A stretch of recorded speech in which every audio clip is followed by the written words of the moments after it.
la voluntad de la Diputación y del equipo de gobierno de recuperar las reuniones que siempre ha mantenido la Diputación en el territorio para estar cercanos a los alcaldes y a las alcaldesas.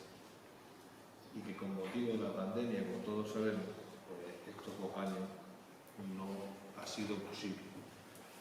Y hemos querido recuperarlo de una manera efectiva. Y digo efectiva porque principalmente venimos a escuchar a los alcaldes, venimos a escucharos a vosotros, a los alcaldes y alcaldesas.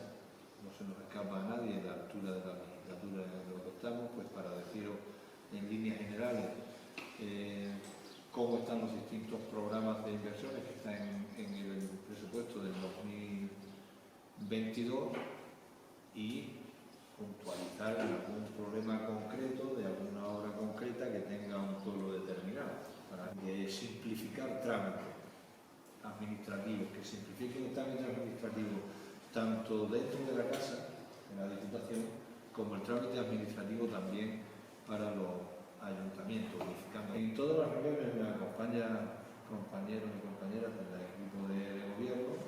Evidentemente las agendas de todos hay que cuadrarlas, no es fácil.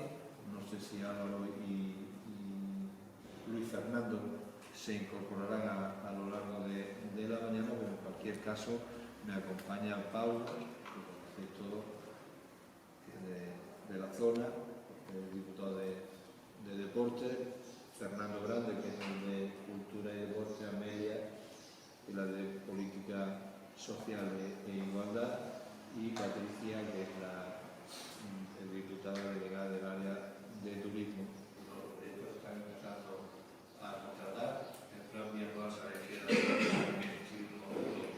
2021-2022, y en el 2021 se redactaron los proyectos, y en el 2022 se están contratando las obras. Por lo tanto, a final de año, la previsión que tenemos que a final de año estén contratadas todas las obras. En los 2 años, los 3 años de la legislatura, pues en los 3 años han coincidido la ejecución de 2 planes de inversiones en cada uno de los años. Por lo tanto, no ha sido fácil sacar adelante eso, pero bueno, se ha conseguido en unas condiciones muy complicadas. El área de medio ambiente se centra en la gestión del agua, y eso lo sabemos, pero también en el RS. Ahora mismo el 140 municipios, números redondos, son los que forman parte del consorcio. Formar parte sabéis que de forma gratuita, pero el objetivo del consorcio, que no pretende, como lo dice siempre Alfonso Beltrán, que no pretendemos competir con la empresa privada, lo único que pretendemos es que el consorcio sea una herramienta eficaz y de eficiencia para gestionar los recursos y para gestionar los servicios en los municipios, desde el ciclo integral del agua, pasando por lo que es el servicio de RSU o cualquier otro que se pueda delegar en el consorcio. Con esto quiero decir que el objetivo es que la mayor parte, porque todos los municipios de la provincia pudiesen estar en el consorcio. Entonces, desde el lema de la sostenibilidad es donde se mueve el consorcio más medio. Estamos juntos cada 15 días, como mucho, en reuniones de la comunidad, en plenos, etc. Agradeceros la presencia de aquí, agradecer al presidente y a los compañeros del equipo de gobierno y compañeros que hayan venido a la vera, parece que sea en este caso puntual Villanueva, para tener la posibilidad de explicarnos cada uno de nosotros o preguntar las preguntas que podamos tener, porque yo me gusta mucho decirlo desde hace muchos años, en un tiempo porque fui también de alguna manera responsable en la institución, ¿no? La Diputación, el Ayuntamiento de Ayuntamientos, y entre nosotros yo creo que pocos o nadie de los que estamos aquí podemos decir que no, los ayuntamientos, la primera mano que tenemos siempre es la Diputación Provincial, como otras administraciones. De la administración de los trámites administrativos, en nuestro caso tendría que ser un tema más de la Junta de Extremadura, que falta está haciendo, no se puede tardar meses en dar respuesta a los ciudadanos, y una serie de circunstancias que tenemos que son comunes, ¿no?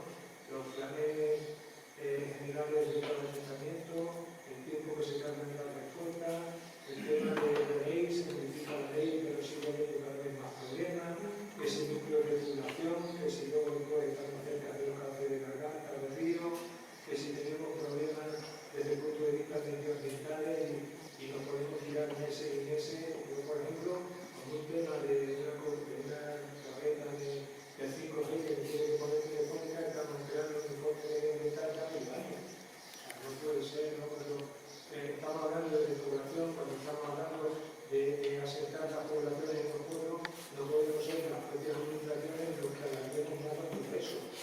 Sí hay relación y hay contacto con esas empresas pues, para conocer cuál es la situación concreta y específica de un municipio determinado. Sabéis que eso era un concurso que hacía un ministerio, que una vez adjudicado se adjudicaba a una empresa, se adjudicaba a otra, y que ha habido municipios que incluso se han quedado fuera de esa convocatoria porque evidentemente a las empresas pues económicamente no es rentable, pero Diputación sí estará ahí para llegar a esos municipios donde la empresa privada no va a llegar. ¿Cómo? Dentro de esa colaboración público-privada que tanto se habla en los fondos de reconstrucción y que en este caso todo, pero en este también de la conectividad, el compañero Santos puede hacer las gestiones de cómo se encuentra la extensión de la fibra en cada uno de los municipios.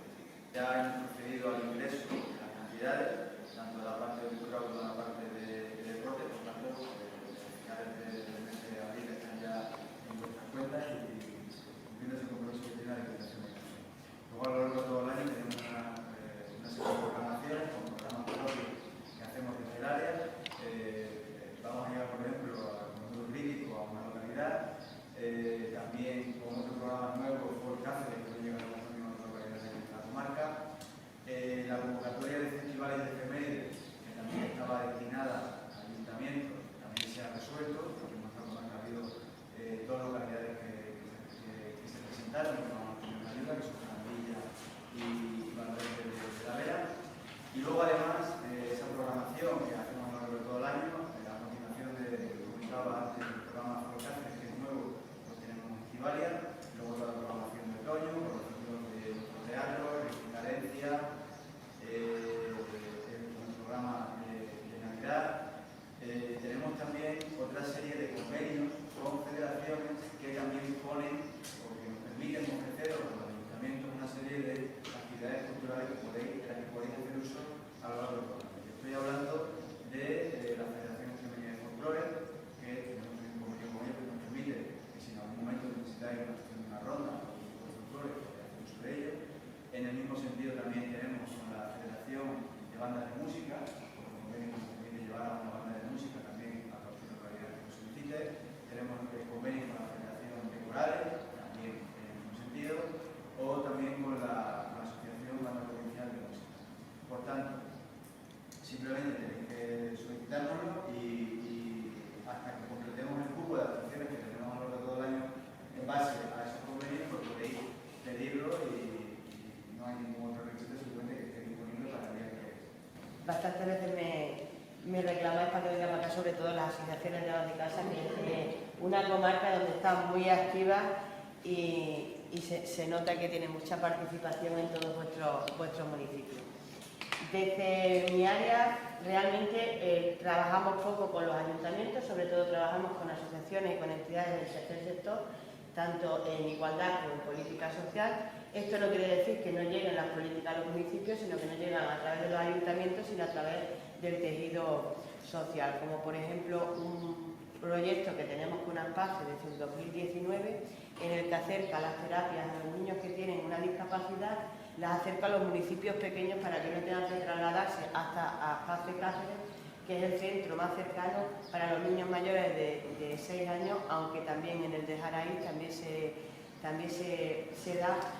Lo que trabajamos con los ayuntamientos es el Plan Integra, que todos conocéis, que es el plan por el que contratáis a una persona con discapacidad durante 12 meses, tienen que tener una discapacidad mayor del 33%. También quiero recalcar que a través de una subvención que le damos a Fundación Mujeres para que colabore con los ayuntamientos para hacer planes de igualdad.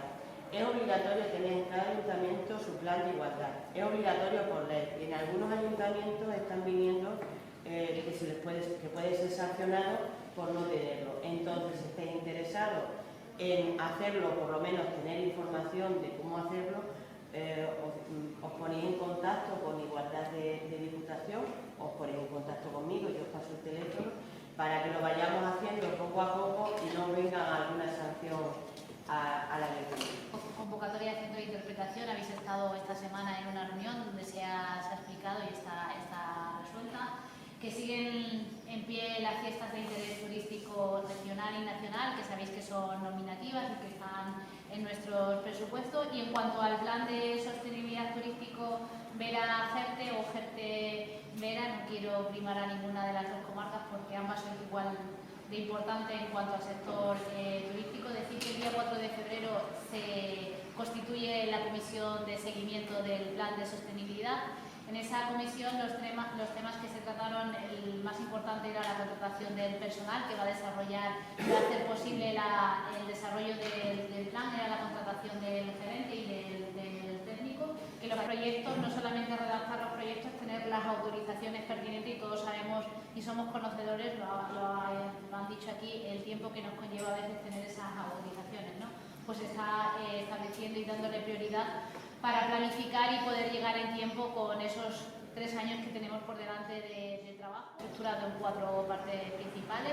La primera es gobernanza turística, que es el constituir ese ente o el posible ente, digámoslo así, que represente al sector turístico de ambas comarcas, bien de forma independiente o bien de forma conjunta, para trabajar en el sector público y privado de forma coordinada. La mexora de las infraestructuras, es la promoción turística y es crear también productos turísticos y potenciar los ya existentes, construir ese relato, construir esos recursos para que el turismo sea durante los 12 meses, las 365 días del año que viene. Por otro lado, mientras comentaba el presidente del tema FIDRA, lo que decíamos, hemos visto en la pandemia que los pueblos se puede vivir, pero que nos faltaba, como hace 20 años nos faltaba el agua, nos faltaba el nacional que ahora tenemos que ponernos al día con el tema de infraestructura tecnológica, la fibra. Hay casos, como pasa en de la Vera, que tiene un problema en el sector histórico artístico, que se explicó también en la comunidad los pueblos las compañías que iban a actuar en cada municipio. En Pasarón en concreto, el que era la más móvil, que cayó por tema de eso, del ministerio, etcétera, etcétera, y cayó. Creo que se ha quedado muy bien, estoy consultando con los técnicos de diputación, pero ponen un poquito de pega en el sentido, sobre todo, de pasar por campo histórico, porque tienen que levantar suelo para no tener los problemas que conlleva Antonio, creo que también le pasó algo parecido. También. Valverde. Entonces, ese tema sí habría que verlo en los campos históricos. En otros pueblos sabemos que está ahí, que un pueblo no ha llegado aún, en septiembre, octubre, la verdad que si pudiera analizar, meter un poco de prisa a las compañías para estos temas, por lo que le falten de la vida, sería interesante, porque la gente quiere que si pueden trabajar desde casa, o los estudiantes quieren hacer desde casa. En la pandemia hemos visto en muchos municipios que no podían ni coger el móvil como en la entidad de los menores, pero que Diputación estuvo ahí muy alerta y en 3 municipios en concreto que no tenían ni cobertura de móvil. En La Garganta, en el Toril y en Valdeñigo, no había ni para llamar por teléfono en tiempo de pandemia. Tenían que salir a la parcela o a la calle o al patio. Y estuvieron muy alerta y dirigentes, como siempre, hasta la Diputación, para que pudieran tener mínimo la cobertura que había puesto. A la vez se lo ha puesto la ciudad, encantado, un paso que ya lleva por delante. El problema no es tampoco de permiso, porque mancomunidades que lo haces así, no hay problema. Eso supone un coste económico muy caro que las empresas no tienen asumir. Si estamos ya buscando una solución que es una fibra inalámbrica, te dan 100 megas de descarga, bueno, dentro de lo malo, para no tener nada, porque en Pasarón no hay nada